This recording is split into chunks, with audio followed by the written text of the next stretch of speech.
شروع اللہ کا نام لے کر جو بڑا مہربان نہایت رحم والا ہے۔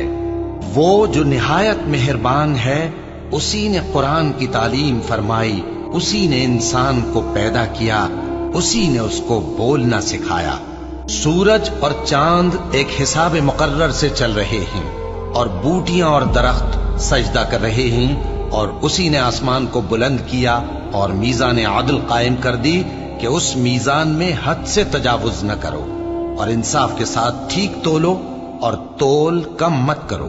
اور اسی نے خلقت کے لیے زمین بچھائی، اس میں میوے اور کھجور کے درخت ہیں جن کے خوشوں پر غلاف ہوتے ہیں، اور اناج جس کے ساتھ بھس ہوتا ہے، اور خوشبودار پھول۔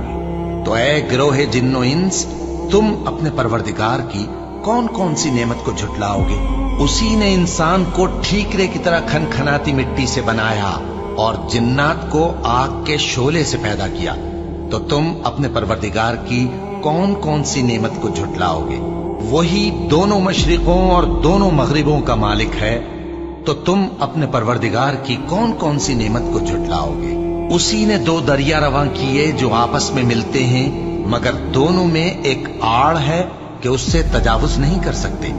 تو تم اپنے پروردگار کی کون کون سی نعمت کو جھٹلاؤ گے؟ ان دونوں دریاؤں سے موتی اور مونگے نکلتے ہیں، تو تم اپنے پروردگار کی کون کون سی نعمت کو جھٹلاؤ گے؟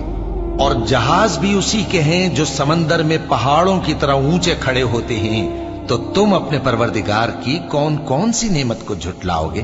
جو مخلوق زمین پر ہے سب کو فنا ہونا ہے، اور تمہارے پروردگار ہی کی ذات جو صاحب جلال و کرم ہے باقی رہے گی۔ تو تم اپنے پروردگار کی کون کون سی نعمت کو جھٹلاؤ گے؟ آسمان اور زمین میں جتنے لوگ ہیں سب اسی سے مانگتے ہیں، وہ ہر روز کسی نہ کسی کام میں ہوتا ہے۔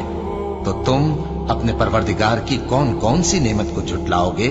اے دونوں جماعتوں، ہم ان قریب تمہاری طرف متوجہ ہوتے ہیں، تو تم اپنے پروردگار کی کون کون سی نعمت کو جھٹلاؤ گے؟